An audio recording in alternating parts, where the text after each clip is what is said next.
Alam, Iya iya iya. piye? Gimana? Tolong tidak disebutin Gini. nama dan identitas Iya. siapapun ya, karena Iya iya konten iya. ini akan naik ke YouTube. Piye, piye, piye, Oke piye. oke oke. Ini temennya Gini sampean Mas tadi yang telepon Abdul. ya? Iya iya. Soalnya saya lagi stres sudah Oh, gitu. janganlah, jangan Heeh. stres. Gimana, gimana, gimana? Gini, sebelum-sebelumnya memang langsung aja ya. Sebelum-sebelumnya itu Iya, kan jangan lewat perantara, langsung aja, Mbak. Saya suka yang langsung-langsung, Mbak. iya makasih Mas. Gini, jadi sebelum notis ini itu sebelumnya memang sudah pernah itu di bulan 1. Oh. Karena tidak dijelaskan kondisi majikan yang dirawat gitu. Kan waktu ketemu interview pertama itu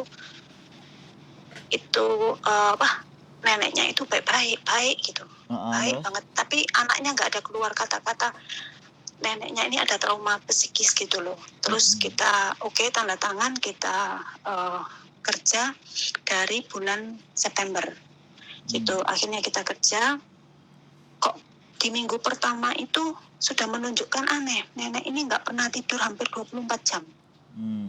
Hampir 24 jam. Terus kerjanya itu cuma mukul-mukul, ngomong sendiri, teriak-teriak, dan itu setiap tengah malam dimulai jam 11 sampai jam 8 pagi.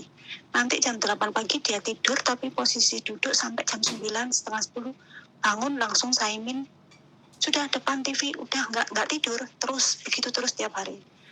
Nah terus saya aneh kan, tak pikir tak tanya ke majikan, apa ini ada sesuatu gitu loh. Terus majikan bilang, iya nenek punya trauma gitu. Oh oke. Kamu adaptasi dulu ya. Oke, saya coba, tak bilang gitu.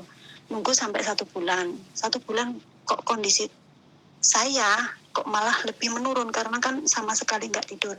Jadi terpaksa konsumsi obat sakit kepala itu Panadol. Kita juga majikan juga bawa ke Yisang untuk periksa. Memang kondisinya memang tekanan darah langsung naik. Tapi nggak apa-apa, tetap tak jalani gitu. Sampai bulan Desember. Bulan Desember akhir bulan saya ngomong ke majikan, maaf kalau bulan depan saya misalnya nggak lanjut bagaimana? Soalnya badan saya nggak kuat kalau nggak tidur. Oke, gini aja kita kasih solusi, nanti Sinsang nanti siang datang untuk nemenin kamu bisa istirahat. Nanti kalau kamu istirahat malam bisa sedikit ada tenaga katanya gitu. Ternyata itu cuma dijalani dalam 2 minggu pertama. Setelah itu nggak ada lagi. Nah, di bulan Januari minggu kedua, akhirnya tak kasih notis. Memang sudah nggak tahan karena nenek sudah emosinya sudah nggak terkontrol dan mulai mukul. Setiap dibantu karena dia nggak bisa ke Ciso kan, otomatis BAB dan BAK itu di kamar pakai kursi, dan itu setiap malam itu hampir 20 kali BAK, 3 kali BAB gitu di kamar tidur gitu. Oke, nggak apa-apa. Terus tapi bilang majikan ini saya kasih notis, 1 month notice, next month saya harus keluar, dia bilang gitu. Tapi kan ini Sinsangnya 3, nomor 1, 2, 3 laki semua kan anaknya. Terus nomor 3 ini bilang, tolong kamu jangan pergi dulu sampai kita dapat CC baru. Oke, nggak apa-apa. Sambil itu kita bantu kamu tidur di kamar sebelah, nggak tidur sama mama kita, supaya kamu bisa istirahat. Sebenarnya nggak apa-apa kalau nggak mukul gitu loh. Terus Sinsang bilang, kita naikkan gaji kamu, tapi kamu di sini dulu gitu. Tolong dicabut ya, karena kemanusiaan dan kita orang Indonesia masih punya hati kan. Saya bilang, oke, saya mau bantu, bilang gitu. Tapi ternyata gaji memang dijadikan dari normal ke 5.000. Saya tetap jaga, tapi kenyataannya ya semakin parah gitu. Jadi mukulnya udah nggak pakai tangan aja, udah mulai pakai alat, ngelempar kayak gitu. Dan terakhir dilempar pakai alat paisan itu wong taisin dari bahan keramik itu dilempar. Tak bilang ke majikan, sudah saya menyerah, sudah nggak sanggup gitu, karena ini sudah pakai fisik gitu.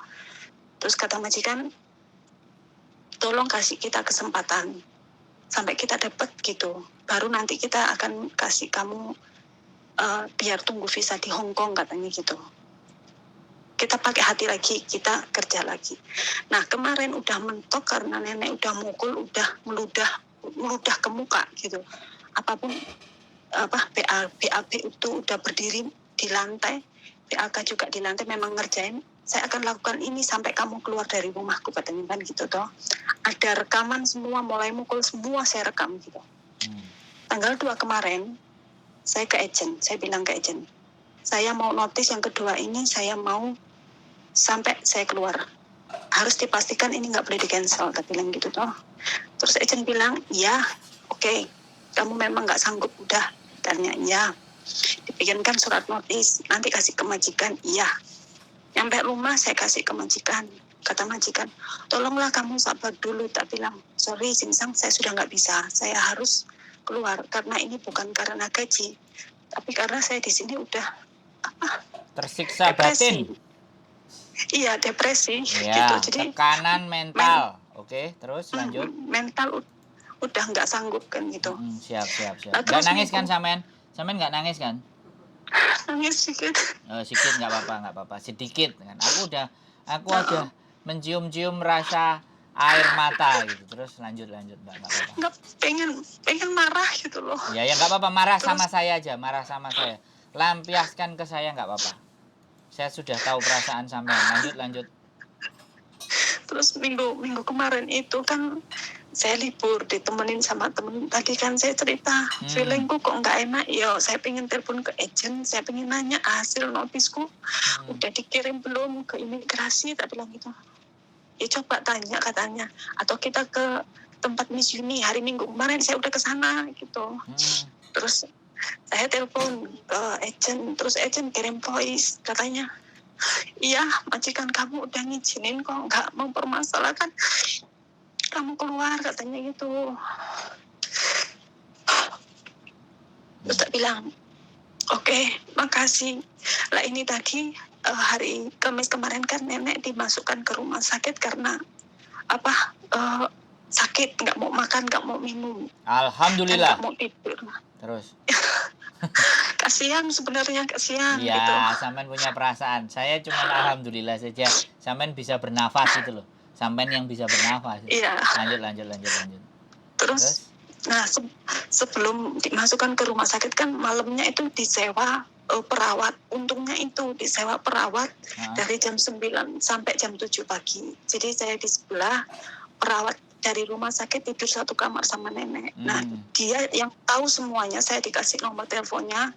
Kalau kamu butuh bantuan ngomong ke majikan kamu, saya bisa ngomong. Kamu nggak bisa di sini karena ini sudah sangat kamu depresi yang parah, katanya gitu. Terus saya bilang ke perawatnya, Sinta nggak percaya saya ngomongin orang tuanya kayak apa, nggak percaya. Tapi saya juga nggak tahan, saya perawat loh, saya angkat tangan ngerawat dia, katanya gitu toh. Terus hari ini saya kedatangan majikan nomor 1. Terus saya bilang, dia bilang, nanti bulan depan saya tanggal 2 pergi Loy Hang. Saya udah cari perawat sama nunggu CC dari Indonesia yang nanti bisa kerja bareng kamu. Kaget dong. Terus saya nanya, loh bulan 5 bukannya tanggal 2 seharusnya saya keluar dari sini. Loh siapa yang bilang, katanya gitu. Saya udah cari CC buat kerja sama kamu. Katanya dia kerja malam, kamu kerja siang, katanya gitu. Nah selama saya pergi Loy Hang, kamu nanti dibantu sama perawat. Berarti notisku nggak dikirim ke imigrasi dong. Iya kan? Terus? Berarti notisnya, iya tadi ke agent lagi, katanya agent malah saya disuruh sabar karena Sinsangmu semua baik, katanya gitu.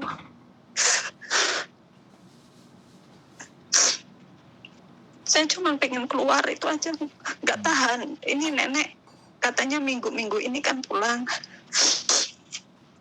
balik ke rumah gitu.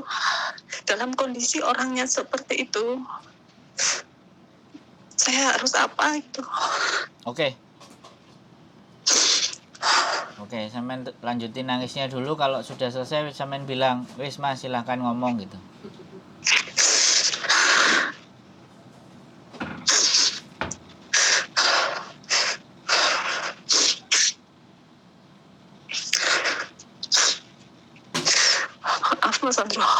nggak apa-apa. Saya mengerti perasaan sampean, Mbak. Aku pun kalau di posisi yang seperti itu mungkin kalau aku wanita ya menangis. Karena aku pria, jadi aku anti menangis, Mbak. Jadi ya nggak apa-apa. Nggak apa-apa, aku ngerti. Jadi gini ya, kan secara peraturan, sekali lagi secara Iya. peraturan, memang keluar 1 bulan. Tapi kan sudah sangat-sangat tidak tahan seperti ini ya. Yang terjadi kalau sampean tetap maksa harus hari ini keluar, satu-satunya jalan adalah bayar duit ke majikan 1 kali gaji, terus sampean cabut. Gak apa-apa. Dengan alasan kakek yang sakit jiwa, nenek sakit jiwa, nenek sudah sangat parah penyakit mental. Sampean harus tulis itu semua ya. Kalau majikan sampean nggak pernah akan bilang bahwa orang tuanya sakit, orang tuanya nggak mungkin melakukan seperti itu. Iya, karena dia anaknya, ya kan? Dia darah dagingnya, nggak mungkin menjelekkan mamanya kan, ya kan? Tapi kalau kita bukan darah dagingnya dia, kita hanya di sini sebagai pekerja, nggak apa-apa. Kalau solusinya tetap hari ini keluar atau besok keluar atau lusa keluar, yaitu kita bayar 1 bulan gaji. Tapi kalau sampean masih kuat bertahan di bulan depan, ya sudah, surat yang sudah sampean buat yang tertanggal yang sama kirimkan ke imigrasi. Kalau sampean Masih bisa ya Mas Sandro ya? Oh, masih sangat masih bisa. Berarti sampean nggak bisa mempercayai agen lagi. Sampean kirim ke imigrasi itu bisa datang langsung, bisa juga ke imigrasi langsung, bisa pakai pos, juga bisa pakai pos yang berbayar, terserah sampean. Kalau sampean mau diproses yang cepat, ya itu bisa langsung. Kalau langsung itu misal hari Minggu bisa Mas Sandro ya? Karena Hari Minggu tidak apa, bisa. izin? Hari Minggu imigrasi tutup. Hari Sabtu setengah hari sampai jam 12. Oh gitu. Ya hari biasa. Ya ini kalau lagi Terus ini nggak ada mbahnya ya langsung.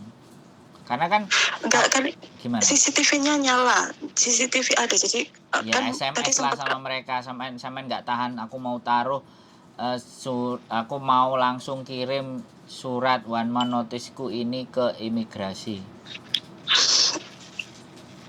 soalnya saya sudah hilang percaya sama agent, sudah ini 2 kali udah ditipu gitu loh, nggak mereka nggak mau bantu. Nah Udah. iya. Nah iya mbak, iya kan. Sekarang kalau sampean nggak mau kehilangan uang, ya izin. Nggak apa-apa, izin minta dikasih dan tidak izin. Memang harus ada izin, ada bukti izinnya. Oh iya. Kalau memang sampean wis mentok daripada sampean yang stres, yaitu sampean mau kehilangan uang 473 1 bulan gaji, ya kan? Atau sampean bersabar menunggu, itu kan peraturan mbak. Aku nggak bisa. Iya. Peraturan sama perasaan ini nggak bisa dibarengkan mbak, intinya kan, iya kan? Karena memang Iya sih. sampean kecewa sudah sama agent. Kalau aku mbak ya, Kecewa karena ini kan kondisinya beda-beda. Kalau saya orangnya nggak terima mentok, makanya saya harus nabung dan nyelengi. Kalau suatu saat kejadian hal seperti ini, aku bisa mengembalikan uangnya majikan gitu. Karena sudah daripada saya yang gila kan kita bisa bicara seperti itu kan. Tapi orang-orang ada yang bilang, Bro, kamu juga harus bisa nenangin mereka. Bro, kamu juga Tapi saya harus bisa. depresi mas. Kenapa? Udah ikut depresi, ikut stres kayak nenek lama-lama. Satu-satunya jalan kalau nggak bisa one man notice, ya hari itu keluar, hari itu sampean bayar ke majikan, tulis surat semuanya, taruh, atau kasih ke agent, foto ada buktinya, tanda tangan, sampean pergi. Kalau nggak mau nemuin itu majikan. Meskipun majikan nggak mau tanda tangan ya? Enggak, boleh. Memutuskan kontrak secara sepihak itu boleh, itu ada aturannya. Oh, oke. Tidak hanya dari dia saja, dari sampean sendiri langsung lapor ke imigrasi, ibaratnya saya siap membayar dendanya, ibaratnya kalau agent sampean ceritakan, agent juga nggak bisa dipercaya, saya langsung ke surat imigrasi saja, saya nggak ketemu singsang, saya titip duit, tapi imigrasi pasti nggak akan terima. imigrasi nggak akan terima duit. Ya udah sirat hari itu juga nanti membayar dendanya sampean nggak apa-apa. Belakangan kalau sudah ketemu sama majikan atau di agent, yang penting sampean keluar dari situ. Kan pinginnya itu toh. Iya, iya. Itu salah satu cara sudah. Atau sekali lagi pada saat sampean di situ majikan sampean ngelemparin benda sesuatu yang berbahaya buat sampean hindari, sampean langsung telepon polisi. Jam itu juga, alamat itu juga, polisi akan datang. Itu salah satu cara kalau kita nggak mau one man notice. Karena artinya kan membahayakan. Maka polisi akan memberikan kewenangan atau menyuruh sampean untuk tidak tinggal di situ. Bisa dipahami nggak? Ini salah satu trik dan cara. Nah, caranya begitu. Begitu sampean dia sudah mau lempar breng, telepon 99, alamatnya ini, nama sampean sebutkan, KTP sampean sebutkan, polisi datang ke atas, lihat perlakuannya gitu. Bisa dipahami?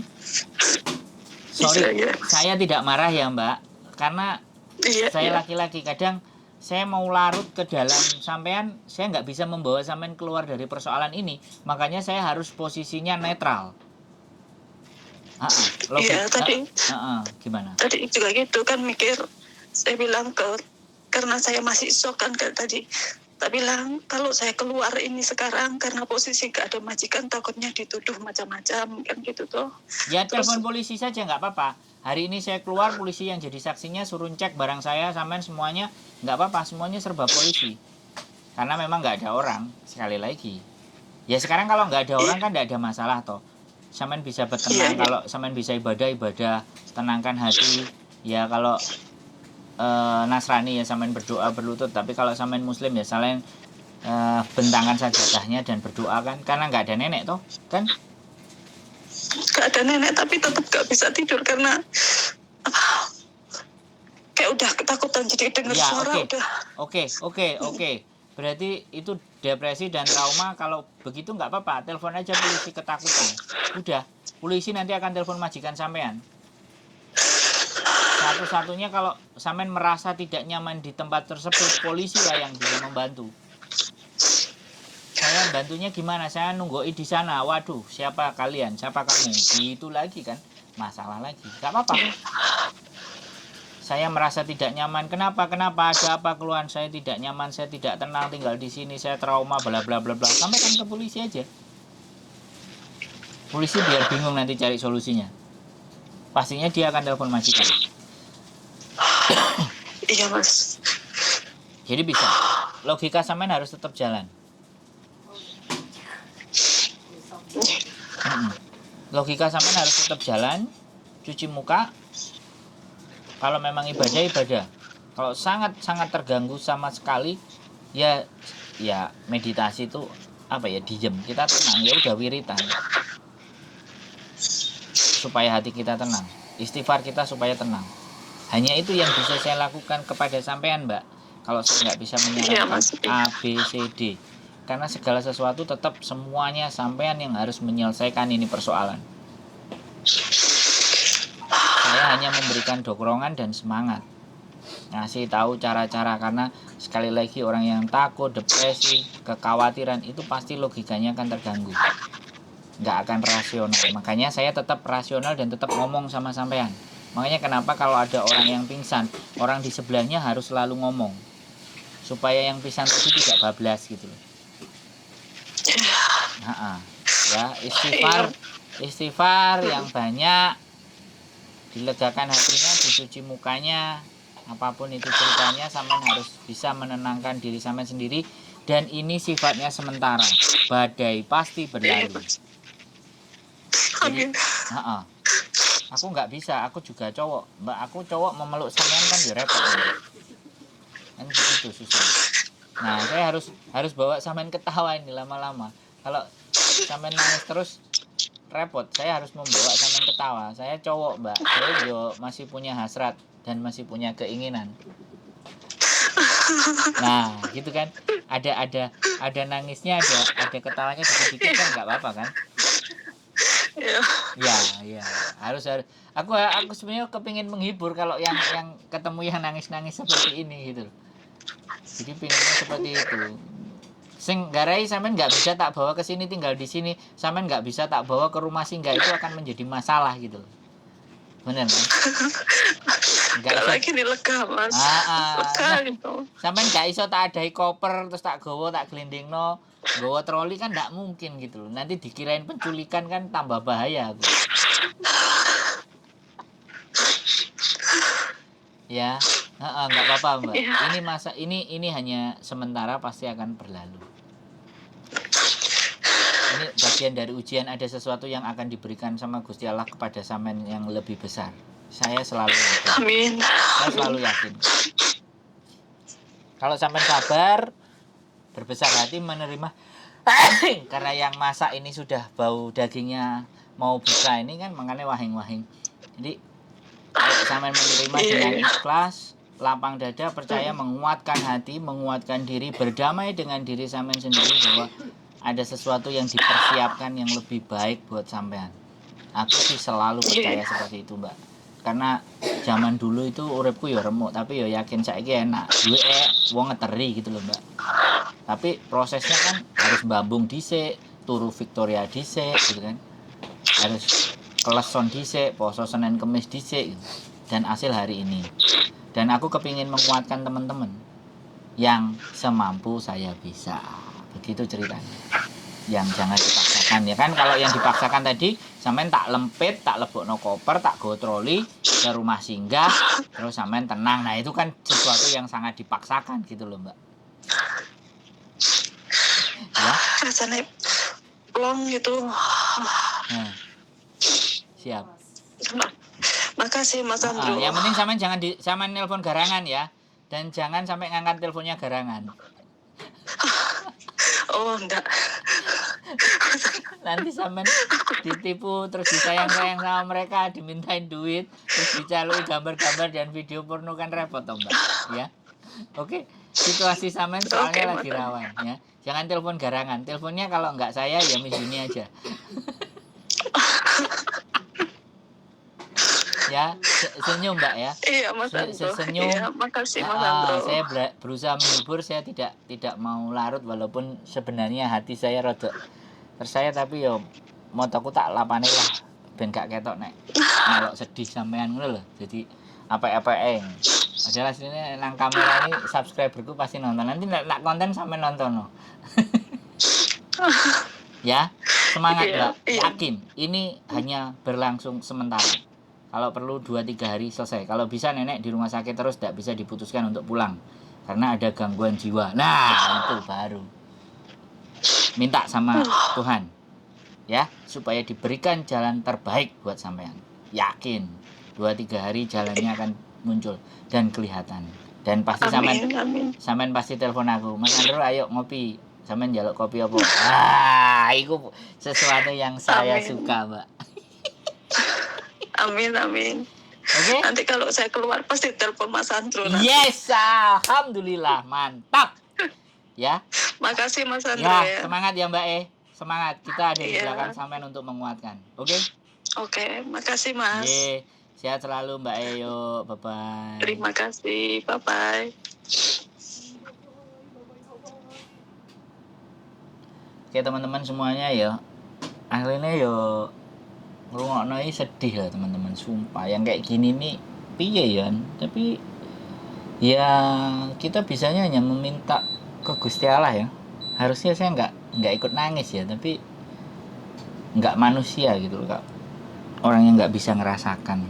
Saya nggak bisa orang, wah itu masalahmu, ya itu kegoblokanmu, itu kemalasanmu, kowe gak iso gelem maca, gak gelem. Saya nggak bisa seperti itu ya teman-teman. Artinya segala sesuatu itu tidak sesuai. Banyak yang tidak sesuai apa yang kita bayangkan. Tapi yakin ketika kalian banyak berbuat baik, kebaikan-kebaikan itu akan datang dengan sendirinya. Dan pertolongan-pertolongan itu pasti. Dan saya yakin karena saya pernah mengalaminya.